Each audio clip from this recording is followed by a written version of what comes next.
Tayo ay natitipon sa ngalan ng Ama, ng Anak at ng Espiritu Santo. Amen. Ang pagpapala ng ating Panginoon Jesucristo, ang pag-ibig ng Diyos Ama, at ang pakikipagkaisa ng Espiritu Santo naway suminyong lahat. At sumainyo rin. Mga kapatid, mga kapanalig, ngayon po sa ating Ebanghelyo ay maririnig natin ang kababalaghan ng ating Panginoong Jesucristo sa pagpapagaling ng mga may sakit. At gayon din ay may mga tao o may kaibigan na umaakay sa ating mga may sakit na ilapit kay Jesucristo. At tayo rin inaanyayahan sa araw na ito sa Ebanghelyo natin na ilapit natin ang ating mga minamahal na mga may sakit sa puso ng ating Panginoong Jesucristo. Kaya mga kapatid, aminin muna natin ang ating mga kasalanan upang tayo maging karapat-dapat gumanap sa banal na pagdiriwang at pagpapala ng kagalingan.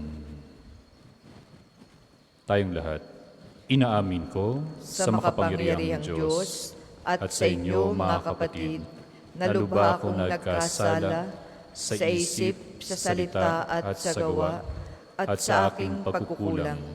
Kaya isinasamo ko sa mahal na Birheng Maria, sa lahat ng mga anghel at mga banal, at sa inyo, mga kapatid, na ako'y panalangin sa Panginoong ating Diyos. Kawaan tayo ng makapangyarihang Diyos, patawarin tayo sa ating mga kasalanan, at patnubayan tayo sa buhay na walang hanggan. Amen.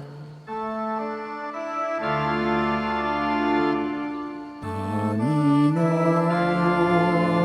kawan mo kami, kawan mo kami.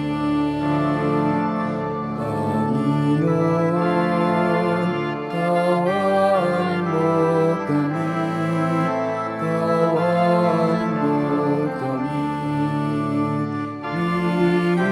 Kristo, kawan mo kami, kawan mo kami. Kristo, kawan mo kami, kawan mo kami. Panginoon, kawan mo kami, kawan mo kami. Panginoon, kawan mo kami, kawan mo kami. Manalangin tayo.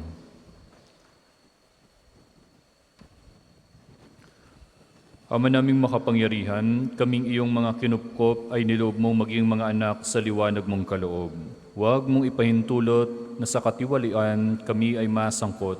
Panatilihin mo kaming nagliliwanag sa iyong katapatang lubos na sumisikat sa pamamagitan ng Jesucristo, kasama ng Espiritu Santo, magpasawalang hanggan. Amen.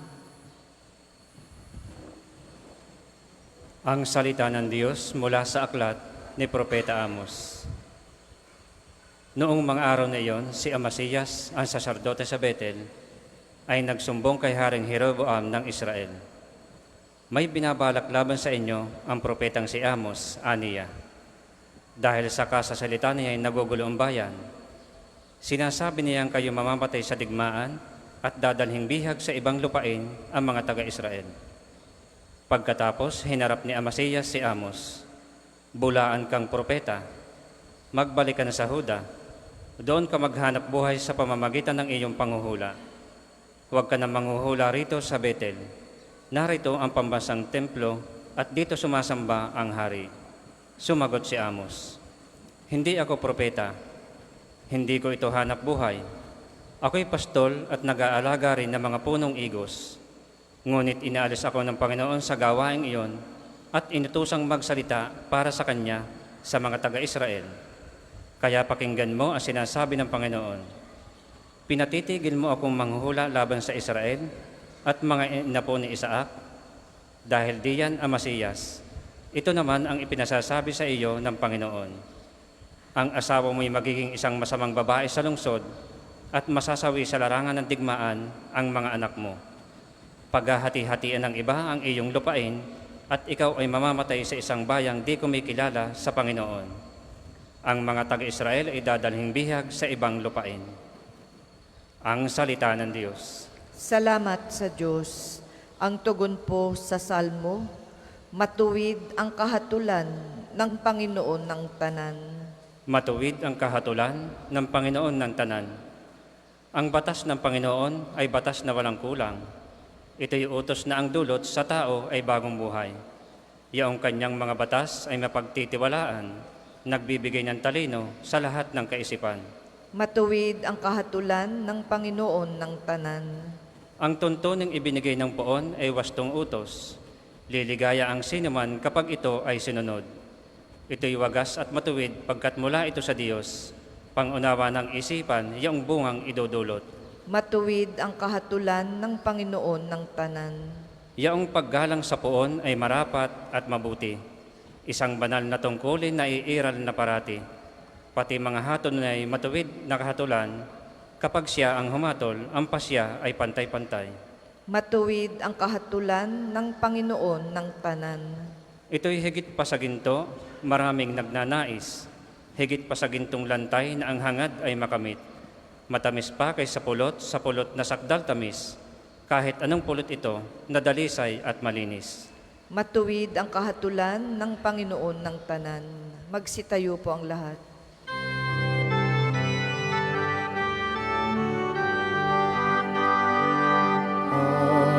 Alleluia,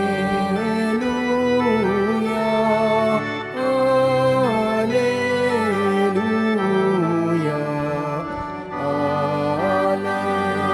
alleluia, alleluia. Pinagkasundo ni Kristo ang Diyos at mga tao, kaya't napatawad tayo. Alleluia, alleluia,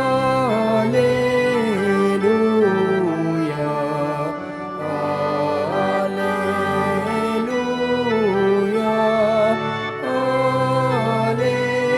alleluia.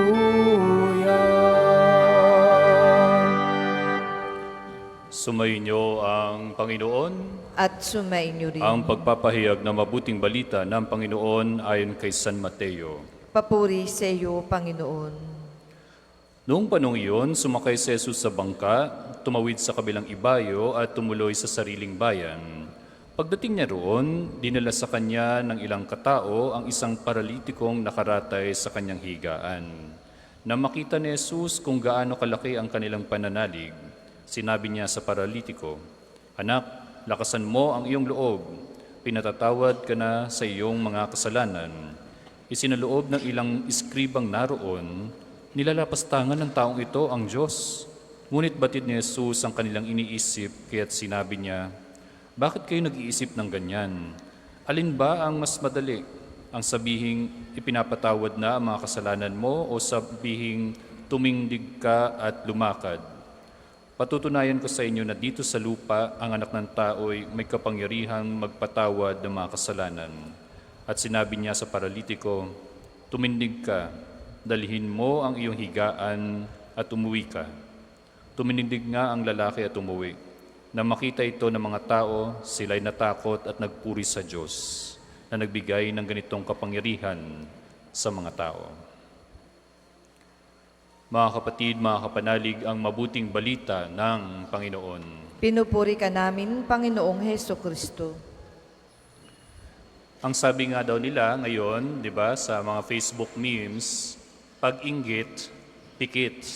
Pero hindi, di ba? Kailangan mapawi ang inggit sa ating puso dahil hindi ito karapat-dapat sa paghahari ng ating Panginoon Diyos.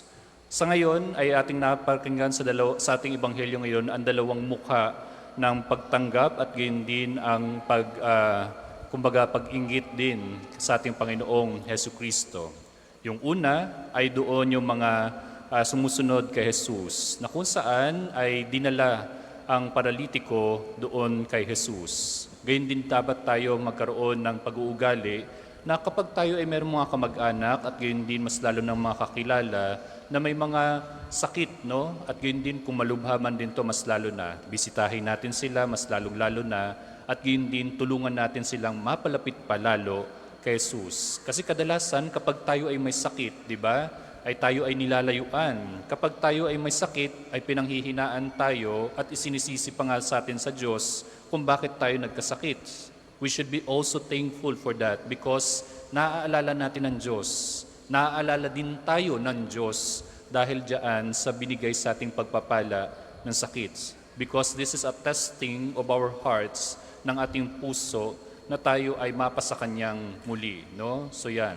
At gayon din, dapat may mga nakapaligid din tayo na mga kaibigan o mga minamahal sa buhay na tayo ay ilalapit din sa ating Panginoong Jesus. And we should be always have that hearts na tayo ay maging sensitive sa pangangailangan ng ating mga may minamahal sa buhay na mga may sakit. No? Mas lalo na ang mga nurse, ang mga caregivers, mga doktor, na sila ay maging pasensyoso at mas lalo na magkaroon ng sapat ng kalakasan para sa kanilang pagbibigay halaga doon sa mga may sakit nating kapatid. No? Kasi minsan ako naranasan ko na rin po magbantay ng mga may sakit. Ang nanay ko po ay halos wala nang laman loob, no? Kasi nagtabso na, tinanggalan pa ng large intestine, yung mga ganyan, no? So naka-colostomy bag na, so tinanggalan na ng abdo, yung mga ganyan. Sabi ko, para ka ng si Robocop, para ka ng cyborg ma. Sabi kong ganon. Pero at least, kinaya mo dahil may mga taong nakapaligid sa iyo, may nagdarasal para sa iyo, no? And we should be always like that, no? Na tayo ay madasalin mas lalo na sa mga nangangailangan ng ating pagdarasal sa kanila. In another facet, another phase of this is yung mga skriba. At alam naman natin yung mga skriba, yun yung mga umuusig kay Jesus. Sila nga yung naiinggit kay Jesus because gawain kasi nila yan eh. Gawain nila na tumulong doon sa mga may sakit because they have the authority also. Meron silang mga matataas sa posisyon sa panahon ni Jesus para tumulong doon. Kaya sa atin dito, yung may mga pinagpala ng treasure, mga pinagpala ng kayamanan, ibahagi po ninyo sa inyong kapwang nangangailangan. Ibahagi po nyo yan sa mga taong nangangailangan ng kagalingan. You should be always a channel or instrument ng pagpapadaloy ng pagpapala na yan. Katulad ng ginawa ni Inang Maria, hindi niya sinarili si Jesus. Hindi niya inangkina, anak ko to. Hindi. Sinabi niya, anak ito ng Diyos at ito ang magliligtas at magpapagaling sa kasalanan ng sanlibutan. And we should be always like that. Hindi dapat laging naiinggit katulad ng mga eskriba at gayon din, lagi na lang negativity ang nakikita, di ba? Mas lalo na ito, if you are in the parishes, no? Sa mga lingkod simbahan natin ito, minsan naghihilahan.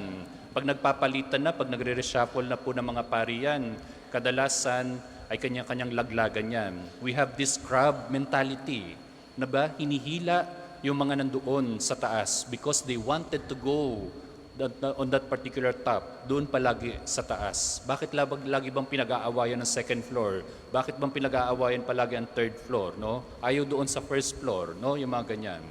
Because itong mga tao na itong naiinggit na ito ay yung mga hindi marunong magpakumbaba. That's why they're questioning Jesus in the part na bakit ka nagpapatawad? Bakit ka ginagawa rin ng pagpapatawad ang nagkasakit na ito, no? Dahil ang mga ganoon, ang mapagmataas na tao ay hindi marunong tumingin sa pagpapatawad, no? They don't know how to understand. Hindi marunong silang umunawa, umintindi sa bawat ng isang sitwasyon ng tao. Kaya kailangan meron tayong mapagkumbabang puso. Kaya ang Diyos ay mapagpatawad, ang Diyos ay mahabagin dahil may puso siyang mapagkumbaba at lagi tayong tinitignan. No? At yun, sa pagiging mapagmahabagin at yun din mapagpatawad ng ating Panginoon Diyos, nakakamtan natin ang pagpapagaling dahil kapag tayo ay lumuluhog din sa Kanya at humingi ng pagpapatawad, nagiging kalugod-lugod para sa ating Panginoong Diyos na tayo ay bigyan ng karampatan at tapat na pagpapala dahil tayo ay nagiging mapagkumbaba ang ating puso. Lumuluhog tayo sa Kanya, nanunumbalik tayo sa Kanya.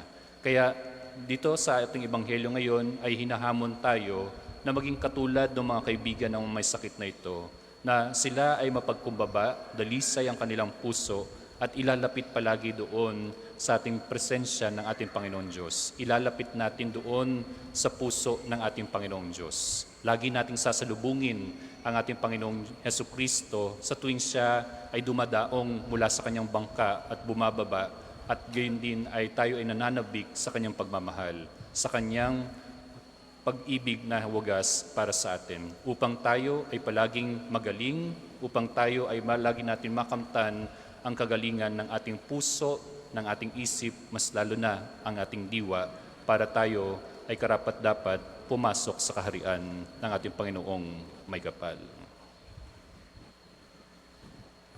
Para po sa mga maghahandog ng sobre, pakihulog na lamang po sa buslo.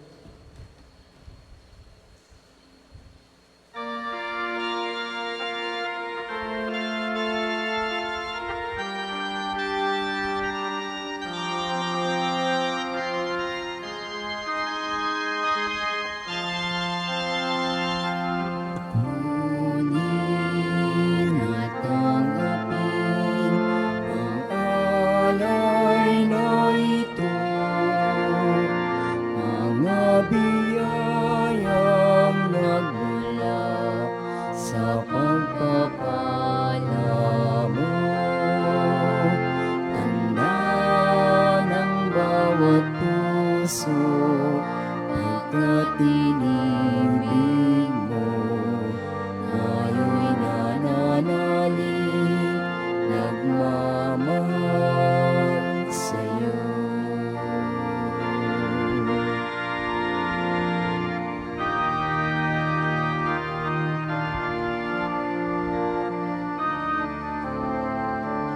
Magsitayo po ang lahat.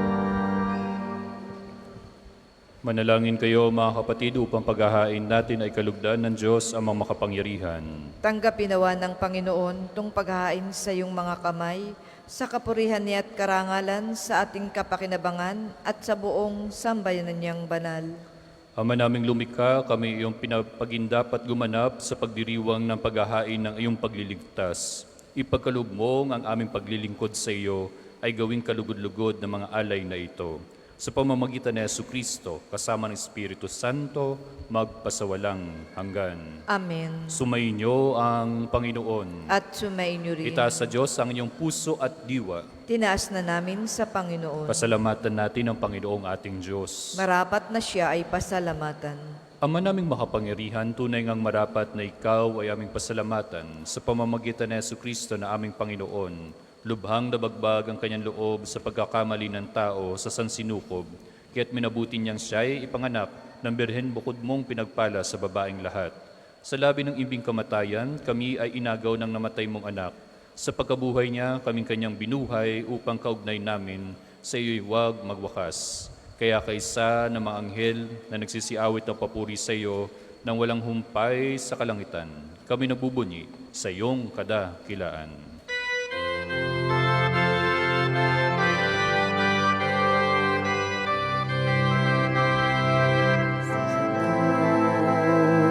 Santo, Santo, Panginoong Diyos ng mga hukbo. Napupuno ang langit at lupa ng kadakilaan mo. Hosana sa kaitaasan, pinagpalang na paririto sa ngalan ng Panginoon. Hosana sa kaitaasan, Hosana sa kaitaasan. Kung hindi po kayang lumuhod, ay manatili pong nakatayo ng may paggalang. Ama naming banal, ikaw ang mukha ng tanang kabanalan, kaya't sa pamamagitan ng iyong Espiritu gawin mong banal ang mga kaloob na ito upang para sa amin maging katawan at dugo ng aming Panginoong Hesu Kristo. Bago niya pinagtisang pusang loob na maging handog, hinawakan niyang tinapay, pinasalamatan kanya. Pinaghati-hati niya yon, inabot sa kanyang mga alagad at sinabi, "Tanggapin ninyo lahat ito at kanin. Ito ang aking katawan na ihahandog para sa inyo."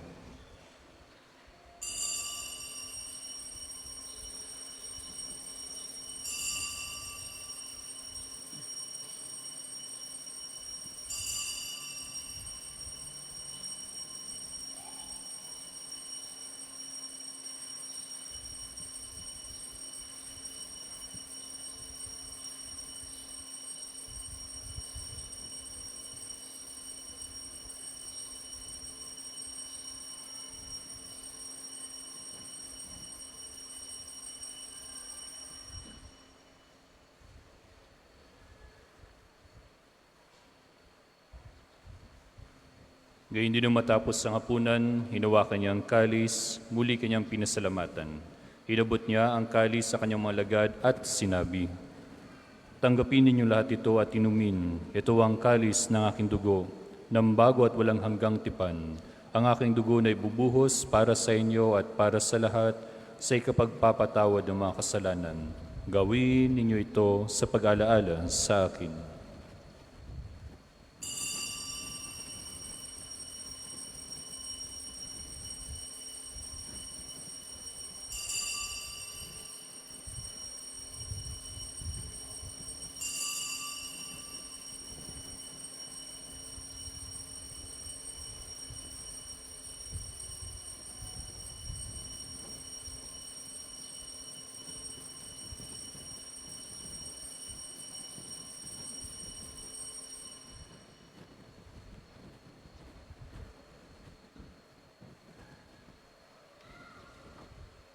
Mysterium Fidei.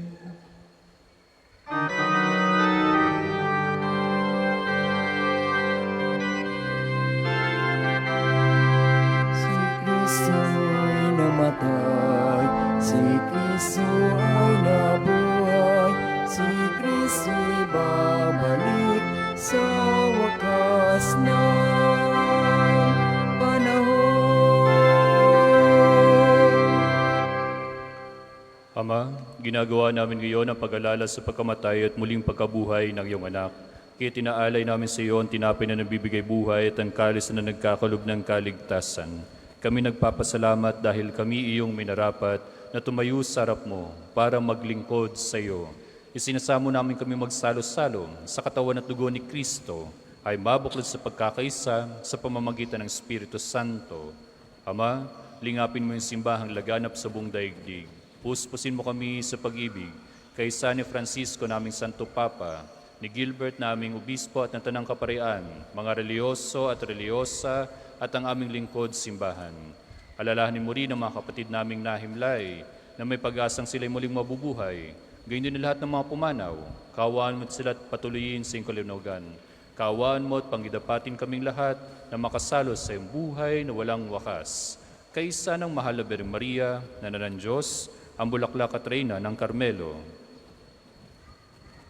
Kaysa ng kanyang kabiyak ng puso na si San Jose. Kaysa ng mga apostol ni San Padre Pio at lahat ng mga banal na namuhay dito sa daigdig ng kalugod-lugod sa iyo, may pagdiwang nawa namin ang pagpupuri sa ikararangal mo sa pamamagitan ng iyong anak na aming Panginoong Heso Kristo. Per ipsum cum ipso enan ipsum, est tibi Dei Patri omnipotenti, in unitate Spiritus Sancti, omnis honor et gloria, per omnia saecula saeculorum.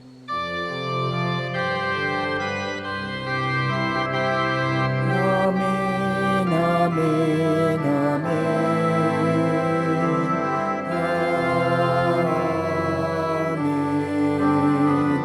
Amen, amen, amen.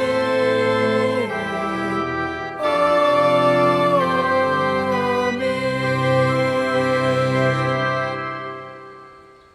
Sa tagubili naman nakagagaling na utos sa turo ni Jesus na Panginoon natin at Diyos, ipahayag natin ng lakas loob.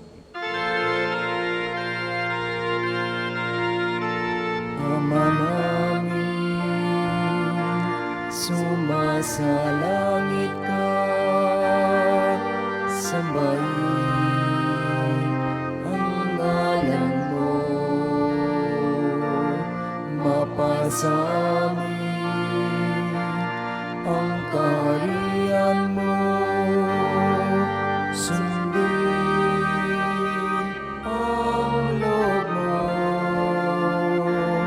dito sa lupa para nang sa langit. Bigyan mo kami ngayon ng aming kakanin sa araw-araw.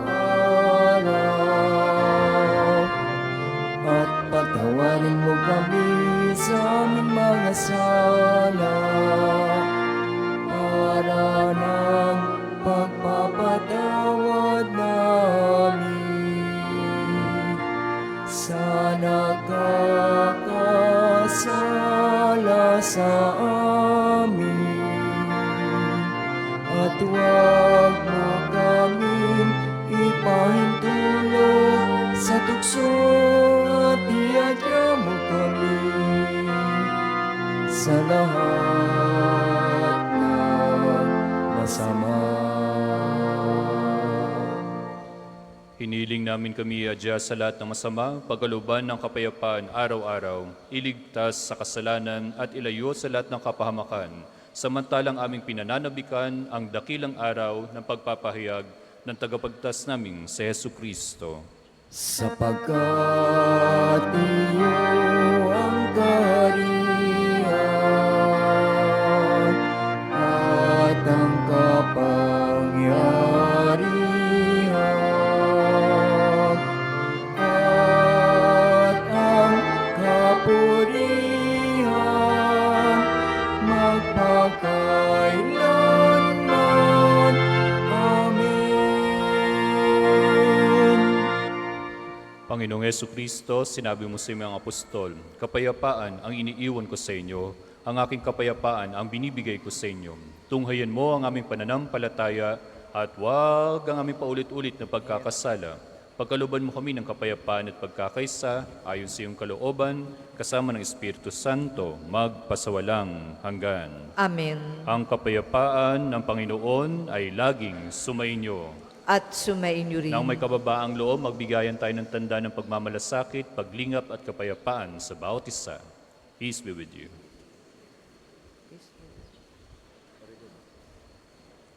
Kordero ng Diyos na nag-aalis ng mga kasalanan ng sanlibutan, maawa ka sa amin. Kordero ng Diyos na nag-aalis ng mga kasalanan ng sanlibutan, maawa ka sa amin. Kordero ng Diyos na nag-aalis ng mga kasalanan ng sanlibutan, ipagkaloob mo sa amin ang kapayapaan. Kung hindi po kayang lumuhod, ay manatili pong nakatayo ng may paggalang.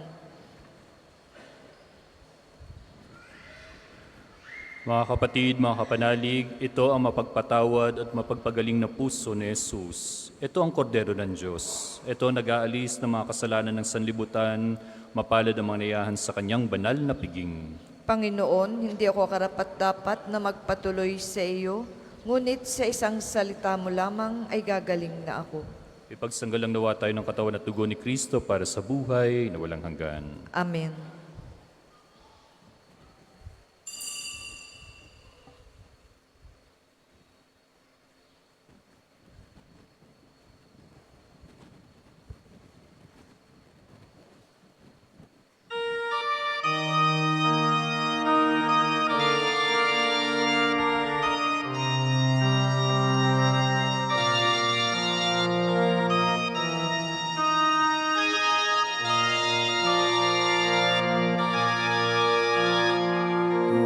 Jesus,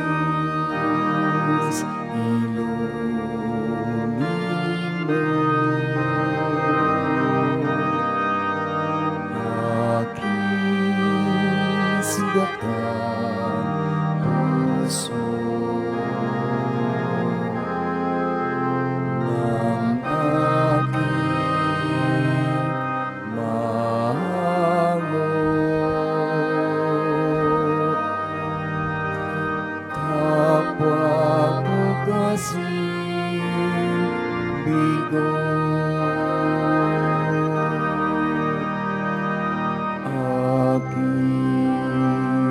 sugatan,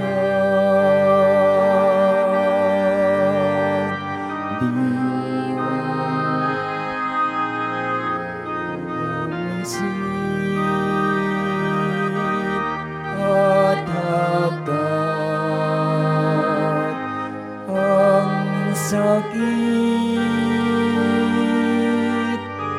magningasang rikit. O Jesus, silumin mo aking sugatang puso ng aking mango. Kapwa ko kasing bigo,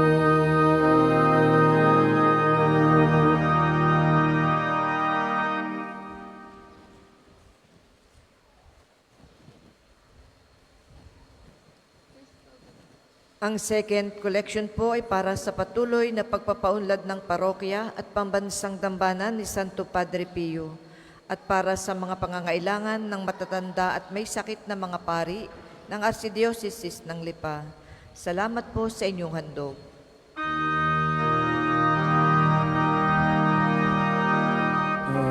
aking sugatan,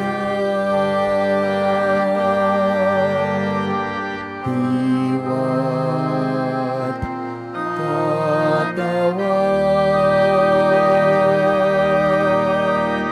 ay gawin daan ng iyong kaligtasan.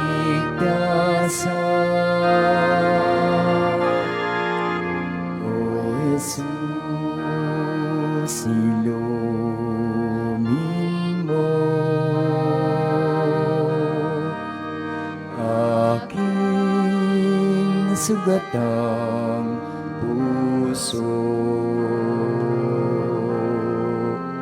ng aking mango. Kapwa ko kasing bigo,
Tayo po ay magsitayo.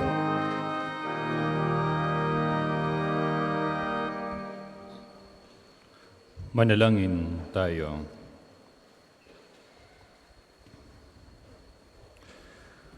Ama naming mapagmahal, buhayin nawa kami ng aming inihain at pinagsaluhan upang kaming pinabuklod sa pag-ibig mo kailanman ay magkaroon ng bungang lagi naming maiaalay sa pamamagitan ni Jesucristo kasama ng Espiritu Santo magpasawalang hanggan. Amen. Panalangin ng pagtitiwala kay Santo Padre Pio, tayo pong lahat.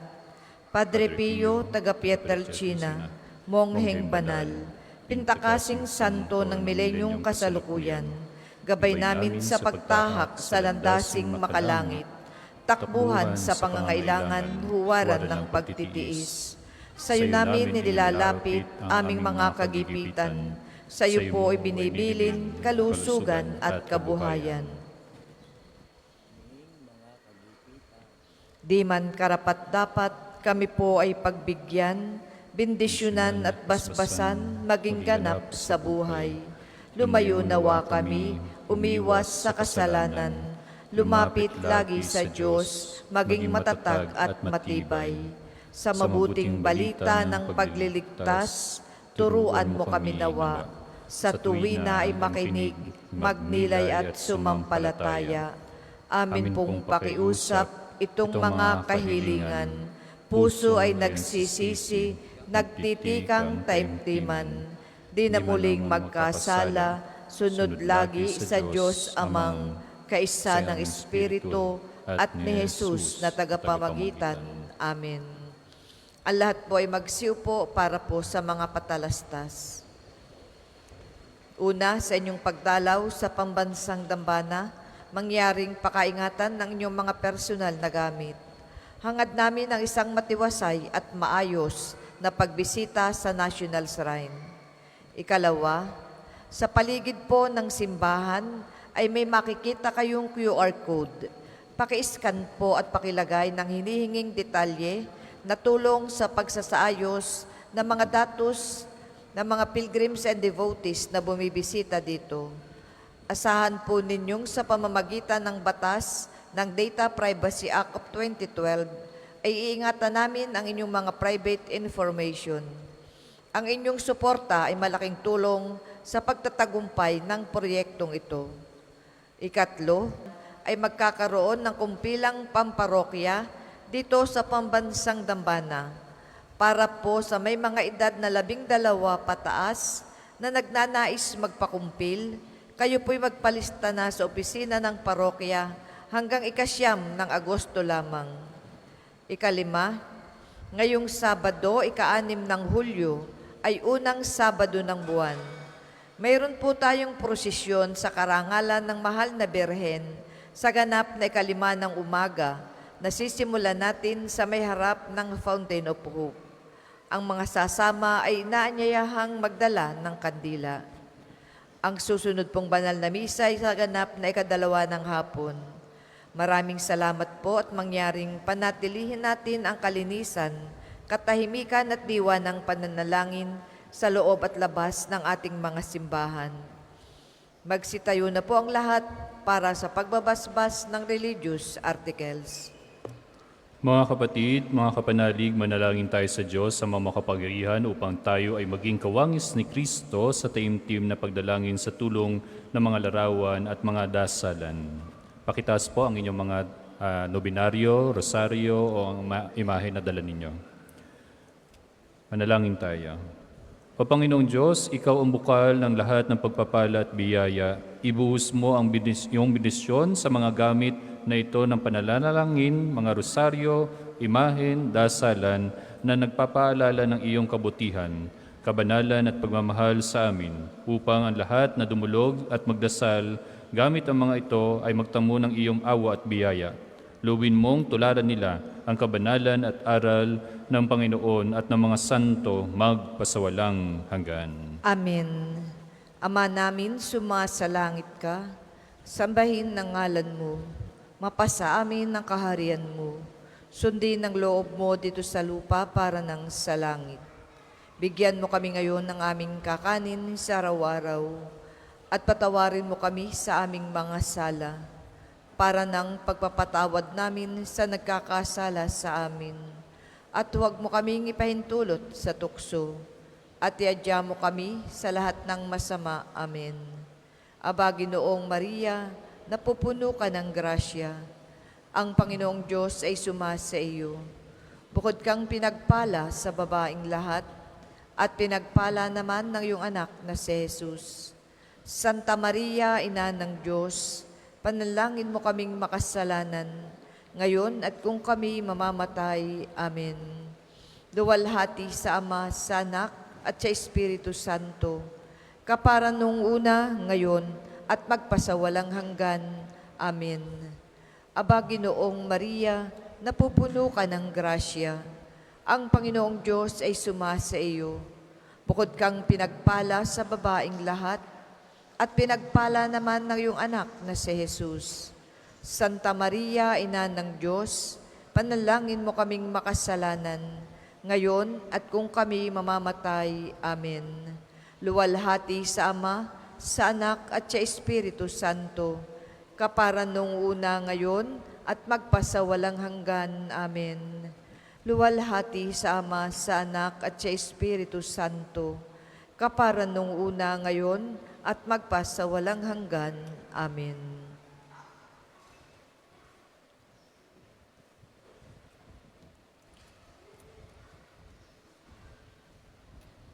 At kung nais rin yung pong patuloy ko po kayong may pagdasal, you can catch me in social media accounts, in Facebook. Just type Dasal Pasyal ni Papa Bear. At lahat dun po ng inyong mga intensyon mula sa anibersaryo, kaluluwa, kalusugan, pagpapagaling ay pagdadasal ko puro na. Yung pagkukulam, hindi ko po kaya yun ha. Huwag nyo na pong ilagay po doon. At the same time, i-promote ko lang po ang aking program sa Radyo Veritas 846 tuwing Wednesday at saka Thursday. Sa programa po ng Katoktahanan sa ganap po ng alas 9 hanggang alas 10 ng umaga. Kasama po si Miss Chichi Robles at si Miss Boots Anson Roa. Ako po yung misyonaryong Galang Oso, ang inyong Papa Bear, Reverend Father Miguel Juarez Condes, na nagsasabing sumainyo ang katotohanan. Sumainyo ang Panginoon. At sumainyo rin. At pagpalain kayo ng makapangyarihang Diyos, Ama, Anak, at ng Espiritu Santo. Amen. Nahihain na natin ang banal na misa, humayo kayong mapagmalasakit at mapaglingap sa inyong kapwa tulad ni Kristo. Salamat sa Diyos.